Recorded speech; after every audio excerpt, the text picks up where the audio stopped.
Welcome back, everybody, to another deep dive. Today, we're going to be taking a look at Gulf War syndrome Yeah. and some of the challenges that it presents, but also some of the um, surprisingly promising integrative therapies that are out there. You might be thinking, what is Gulf War syndrome? Right. Well, it's a chronic multi-symptom disorder that affects veterans of the 1991 Gulf War. And it's a real struggle for those who are living with it. We're talking about things like persistent fatigue and pain, Hmm. muscle and joint pain, cognitive difficulties, which are sometimes called brain fog, Yeah. and mental health challenges, all stemming from their time in service. And it really is a very complex condition in terms of, it's not a simple one cause, one effect. Right. The research suggests that it arises from a really complex interplay of factors that veterans were exposed to during their deployment. Yeah, so if we look at some of the research, we see things like potential exposure to chemical warfare agents, Hmm. depleted uranium, pesticides, experimental medications. It paints a pretty stark picture. It does. And then we also can't forget that, there were also environmental factors. So the desert climate itself, the oil well fires, other pollutants, all create a very unique and potentially hazardous setting. Right. And then, the combination of these factors likely triggered, a cascade of reactions within the body. And that's what led to this wide range of symptoms that we see in Gulf War syndrome. It's a lot to untack, right, It's for those who are living with it every single day. So instead of kind of getting lost in all of the potential causes, let's shift our focus to what this means for those seeking treatment and relief. And because there isn't one single cause, finding a single cure has been incredibly difficult. Yeah. A lot of the current approaches really just focus on managing the array of symptoms. Right. But what if we could address the underlying mechanisms driving those symptoms? That's where some of these integrative therapies come into play. So we're not talking about like a magic bullet here, but rather tools that can help to manage and potentially improve those symptoms. Mhm. And one of the therapies that you've highlighted is, surprisingly, Islamic fasting. Right. And I know some people might be thinking, wait, isn't that a religious practice? Sure. But we need to kind of look beyond that initial perception. Absolutely. Yeah. Islamic fasting, especially when we consider the various types that are practiced throughout the year, offers a very unique perspective on how we can tap into the body's natural healing mechanisms. Okay. And there's a growing body of scientific evidence that supports this. So it's not just about like abstaining from food and drink during daylight hours in Ramadan, but you've also mentioned other types of fasting, like the 6 days of Shawwal or fasting on Mondays and Thursdays. Can you tell us a bit more about these and why they might be relevant to someone with GWS? So all of these different forms of fasting, they create a regular rhythm of abstaining from food, which, research suggests that this can have a profound impact on the body's systems. Okay. Think of it like giving your body a chance to hit the reset button. Okay. I like that. Hitting reset. Yeah. What does that actually look like inside the body? Okay. So one of the key benefits of fasting that researchers have really honed in on is its ability to reduce inflammation throughout the body. So when you think about a lot of the debilitating symptoms of Gulf War syndrome, the aches, the pains, even the brain fog, a lot of that is linked back to chronic inflammation. So if we can dampen that inflammatory response, Right. then we might see a reduction in those very symptoms that make GWS so difficult to live with. It's like turning down the volume on the body's distress signals. Exactly. And the potential benefits of fasting go even deeper than that. Mm. There's some really fascinating research emerging about the impact of fasting on our mitochondria. Now, for those who don't spend their days thinking about cellular biology, remind us, what are mitochondria again? So they're often called the powerhouses of our cells Okay. because they're responsible for producing the energy that our cells need to function. Mm-hmm. And research suggests that, fasting can actually enhance mitochondrial function, making them more efficient at producing that energy. So for veterans who are dealing with that persistent fatigue that's so common with GWS, Right. could improving mitochondrial function translate into having more energy throughout the day? It's like giving their cells a much-needed energy boost. Precisely. And there's another area where fasting might provide relief gut health. We're learning more and more about how important a healthy gut is for overall well-being, even our mental health. Right. Everything's connected these days, it seems like. It really is. But how does fasting actually help our gut? So fasting allows the digestive system to take a break, and it gives it time to reset and repair itself. And this, in turn, can promote a healthy balance of gut bacteria, also known as the gut microbiome.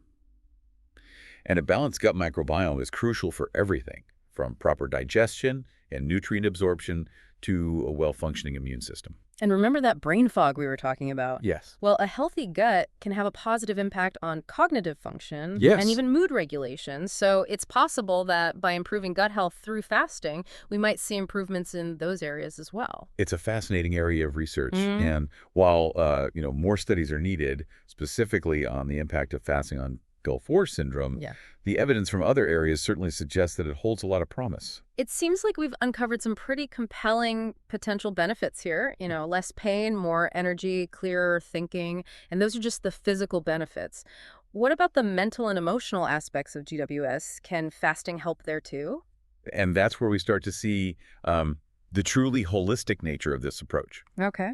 We can't separate the mind from the body, especially when dealing with an illness as complex as Gulf War syndrome. Yeah. And Islamic fasting, combined with these spiritual practices that often accompany it, can be incredibly powerful in managing the mental health challenges that many veterans with GWS face.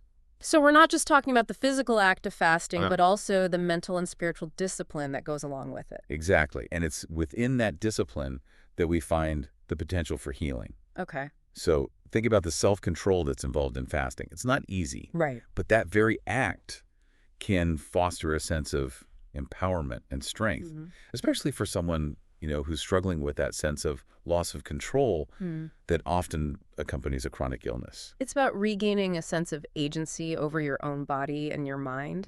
And when you combine that with the spiritual aspects of Islamic fasting, like prayer, seeking forgiveness, it can cultivate a profound sense of peace and hope. That sense of peace and hope can be so powerful in combating the stress, the anxiety, and even the PTSD that many veterans with GWS experience. And when you reduce stress, it has a positive ripple effect on the body's overall health and well-being. So it's like finding peace within can lead to healing throughout the entire system. Exactly. Wow. But Islamic fasting isn't the only tool in this integrative toolbox, is it? No, it's not. You've also pointed to some other surprisingly simple, but potentially powerful practices that might make a difference. Absolutely. There are other therapies that, while seemingly basic, can have a profound impact on GWS symptoms. Things like getting enough sunlight, sticking to a consistent waking routine, and even incorporating cold water therapy. We'll explore those more in the next part of our deep dive. We will. So it's about looking beyond the complex and embracing the simple. Stay tuned as we delve into the science behind these seemingly basic practices and how they might hold the key to unlocking a better quality of life for those living with Gulf War syndrome. Welcome back to our deep dive into Gulf War syndrome. In the last part, we were exploring Islamic fasting and its potential benefits for veterans who are struggling with GWS. Now, some of you might be wondering, okay, that's fascinating, but where's the hard evidence? Does the science really back this up?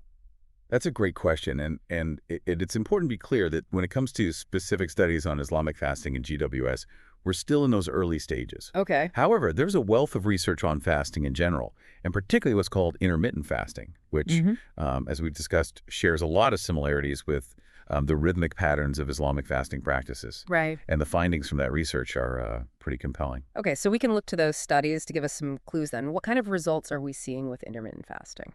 So studies on intermittent fasting have shown some remarkable results, especially in areas that are particularly relevant to GWS. Okay. So, for example, there's strong evidence that intermittent fasting can significantly reduce inflammation throughout the body. And if we think back to those debilitating aches, pains, and even the brain fog that many veterans with GWS experience, all of which are linked to that chronic inflammation, this is really significant, isn't it? It is. It suggests that, by incorporating fasting practices, we might be able to help veterans manage those very symptoms that make GWS so challenging. And the benefits go beyond just inflammation. Intermittent fasting has also been shown to improve what we call insulin sensitivity, which is crucial for regulating blood sugar levels and preventing metabolic disorders. So it's not just about addressing the immediate symptoms, but also potentially preventing long-term health complications as well. Right. Now, you mentioned earlier that fasting can even have a protective effect against neurodegenerative diseases. Right. That seems pretty remarkable. How does that work? It's fascinating, isn't it? It is. Remember those mitochondria, the energy powerhouses of our cells?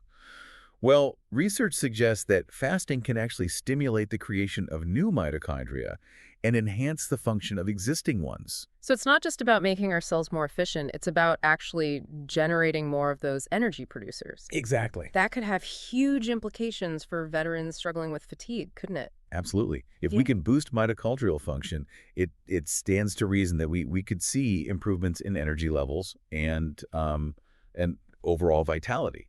Right. And this ties in with the neuroprotective effects as well. When our cells have a robust energy supply, they're better equipped to withstand the damage that can lead to neurodegenerative diseases. So it's about strengthening the body's defenses at a cellular level. Now, we talked a bit about gut health in the last part. Is there scientific evidence to support the idea that fasting can actually improve the gut microbiome? There is. Studies have shown that fasting can, in essence, press the reset button on the gut, allowing it to repair and restore itself. Okay. And this can lead to a healthier balance of what we call gut bacteria, which is crucial for proper digestion, nutrient absorption, and even a well-functioning immune system. And we can't forget about that gut-brain connection. A healthy gut can actually have a positive impact on cognitive function and mood regulation. It can. So it's possible that by improving gut health through fasting, we might see improvements in brain fog, mood swings, and other mental health challenges associated with GWS. Exactly. It's all interconnected. Now, shifting gears a bit, let's talk about those other seemingly simple therapies. Sunlight, waking routines, and cold water. Okay. Do those really hold up under scientific scrutiny? Or are they just, trendy wellness fads? I'll admit, when I first heard about these, I was a bit skeptical. Sure. But you've shared some research that suggests there's more to them than meets the eye. Let's start with sunlight. Many people associate it with, getting a tan. Right. But there's so much more to it than that, isn't there? There is. Sunlight plays a crucial role in our overall health and well-being. Okay. For example, we know that vitamin D deficiency is widespread, and it's particularly common in those with chronic illnesses like GWS. Right. Well, exposure to sunlight is one of the best ways for our bodies to produce vitamin D naturally. So it's not just about taking a supplement, it's about getting that natural sunlight exposure. Right. But how does vitamin D actually help someone with GWS? So vitamin D plays a key role in regulating immune function, reducing inflammation, and even boosting mood. Okay. And for veterans who are struggling with chronic pain, fatigue, and mental health challenges, those benefits can be significant. But the impact of sunlight goes beyond just vitamin D. You're talking about the effect on our circadian rhythms, right? Those internal clocks that regulate our sleep-wake cycles. Exactly. Sunlight is one of the most powerful cues for setting our circadian rhythms. And for veterans with GWS who might be experiencing, disrupted sleep or mood swings, getting consistent sunlight exposure, especially in the morning, right, can help reset those rhythms and bring more balance to their system. It's like hitting the reset button on our internal clocks. Exactly. And speaking of consistency, you've also highlighted the importance of waking routines. Does science really support the idea that simply waking up at the same time every day can have a positive impact on our health? I know a lot of people would love to hear that. It might seem surprising, but the research is quite compelling. Okay. Consistent waking times, even on weekends, can help strengthen our circadian rhythms, leading to better sleep, improved mood, and even enhanced cognitive function. Okay. And this is especially important for veterans with GWS who may struggle with erratic sleep patterns, difficulty concentrating, or just feeling mentally sluggish. So setting that alarm for the same time each day, even if it's tempting to sleep in, could be a simple but powerful way to improve their overall well-being. It can. It's like creating a sense of order within the body. I like that. Now let's move on to the therapy that often elicits the most surprise. Cold water exposure. Okay. I know some people might be hesitant to jump into a freezing cold shower. Right. But the research in this area is fascinating. Yeah. While more studies are needed specifically on GWS, there's growing evidence that cold water exposure can trigger a cascade of beneficial physiological responses. Okay, so what are we talking about here? Taking ice baths, swimming in freezing lakes. What's a realistic way to incorporate cold water therapy for someone with GWS? It doesn't have to be extreme. Even a minute or two of cold water at the end of a warm shower can provide benefits. Okay. And for those who are, really hesitant, they can start with just a few seconds and gradually increase the duration as they get used to it. So it's about easing into it and finding what feels manageable. But what are those benefits you mentioned? What's actually happening in the body when we expose ourselves to cold water? Well, one of the most well-documented benefits is a reduction in inflammation. Okay. And as we've discussed, inflammation plays a key role in many GWS symptoms. Cold water exposure can also alleviate pain, boost the immune system, and even improve mood by stimulating the release of endorphins. So it's like a natural mood booster and pain reliever all in one. It is. But I imagine some people might be thinking, okay, these therapies sound great in theory, but I'm already doing everything I can to manage my GWS. How can I possibly add more to my plate? That's a valid concern. Yeah. It's important to remember that, these therapies are meant to complement conventional medical treatments, not replace them. Oh, wow. It's about adding tools to the toolbox, not throwing away the ones that are already working. So it's about empowering veterans with more options and working with their healthcare providers to find what works best for them. And that's what makes this exploration so exciting. We're not talking about a one-size-fits-all approach, but rather a personalized path to better health and well-being. Exactly. And what's encouraging is that, these therapies are they're accessible to almost everyone. Yeah. They don't require expensive equipment or complicated protocols. Right. It's about making simple yet potentially powerful changes Yeah. to your daily routine. It's about reclaiming your health and well-being one step at a time. In the final part of our deep dive, we'll explore some specific ways that veterans can incorporate these practices into their lives and create a personalized roadmap to better health. Stay tuned. Welcome back to the final part of our deep dive into Gulf War syndrome and the potential of integrative therapies. We've explored the science behind some surprising practices like Islamic fasting, sunlight exposure, consistent waking routines, and even cold water therapy. But now comes the big question. How do we actually put all of this into practice? Right? That's where the rubber meets the road, isn't it? Yeah. It's one thing to understand the theory, but it's quite another to translate that knowledge into actionable steps. So let's get practical. Let's explore how veterans can actually incorporate these therapies into their daily lives. Let's start with Islamic fasting, since it seems to be the most complex of the therapies we've discussed. Okay. For someone who's never fasted before, it can feel pretty daunting, especially if they're also dealing with the challenges of GWS. Right. What's a good starting point? Well, I think it's crucial to approach fasting with a sense of respect for its demands and potential impact on the body. Okay. The first step is always to consult with both a healthcare provider and a knowledgeable Islamic scholar. Okay.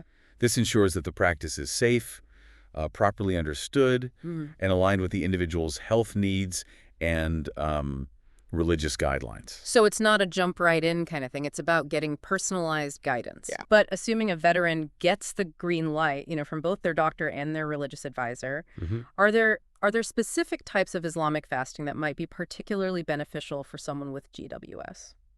That's where the beauty of Islamic fasting lies is, it offers a variety of practices that can be tailored to individual needs and abilities. Okay. So for someone who's new to fasting, starting with the voluntary fasts of Mondays and Thursdays could be a gentle entry point. It's like dipping your toes into the fasting waters before diving in head first. Exactly. It allows the body to gradually adjust to the changes. And remember, we're talking about abstaining from food and drink for a set period. So it's important to listen to your body and not push yourself too hard, especially in the beginning. As they build up their confidence and stamina, they could consider incorporating other practices like the 6 days of Shawwal or the Ayyam al-Bid. So there's a built-in progression system, a way to gradually increase the intensity of the practice. And it's important to remember that we're not just talking about the physical act of fasting, but also the spiritual aspect. Absolutely. Combining fasting with prayer, Quran recitation, and acts of charity creates a holistic experience that benefits both body and soul. Right. And for veterans struggling with the emotional and spiritual scars of war, this can be incredibly powerful. It's about connecting with something larger than yourself, finding a source of strength and resilience beyond just the physical. Mhm. But now let's shift gears and talk about those other simple but mighty therapies. Sunlight, waking routines, and cold water exposure. Right. How can those be woven into a daily routine? So picture this. A veteran wakes up at the same time each day, drinks a glass of water, and steps outside for 10 to 30 minutes of sunlight exposure. Preferably in the morning, right, to help reset that internal clock and set the tone for the day. Exactly. And to finish off that morning routine, they could hop in the shower and end with a burst of cold water for 30 to 60 seconds. It might take some getting used to, but the invigorating feeling afterward is often worth it. It's like a natural energy boost to kickstart the day. But what about those who aren't exactly morning people? Right. Or who live in places where sunlight is scarce during certain times of the year? Are there ways to adapt these practices? Absolutely. The key is consistency, not perfection. Okay. If mornings aren't realistic, even a short walk during lunchtime or spending time near a window can provide some benefit. And in the winter months, light therapy boxes can help supplement natural sunlight. So there's always a workaround, a way to make it work for your individual circumstances. Right. And what about cold water therapy? Any tips for making it less daunting for those who are a bit hesitant to take the plunge? Start gradually. Oh. Begin with just a few seconds of cold water at the end of your shower and slowly increase the duration as you get used to it. You can even try, focusing on your breath and turning it into a mindfulness exercise. Turning discomfort into an opportunity for mindful awareness. I love that. But here's a question that might be on some of our listeners' minds. What if they're already doing some of these things? Maybe they're a morning person who loves cold showers and gets plenty of sunlight. What's the next level for them? That's where the power of integration comes in. Okay. It's about combining these practices and creating a synergistic effect. Mm-hmm. Maybe they can experiment with adding a short fasting period once or twice a week. Always, in consultation with their healthcare provider and religious advisor, of course. Right. Or they could explore different types of mindfulness practices like meditation or yoga Mm-hmm. to complement their existing routine. It's about constantly fine-tuning and finding what works best for their individual needs and preferences. Mhm. And that's really the core message of this deep dive, isn't it? There's no one-size-fits-all solution. Exactly. It's about empowering veterans with a toolbox of options Yeah. and encouraging them to explore what resonates with them. They are the experts on their own bodies and experiences. It's about becoming an active participant in your own healing journey. And that's a powerful message of hope for veterans with GWS. Even amidst the challenges, there are pathways to relief and a better quality of life. Yeah, we believe that these integrative therapies, rooted in ancient wisdom and validated by modern science, hold immense potential to transform lives. So as we wrap up this deep dive, we leave you with this thought. What if the key to unlocking a healthier future lies not in some complex medical breakthrough, but in the simple yet profound practices that are available to us right now? We encourage you to explore these therapies, experiment with what resonates with you, and discover the healing power that lies within. Thanks for joining us on this journey. Thanks for listening, everybody.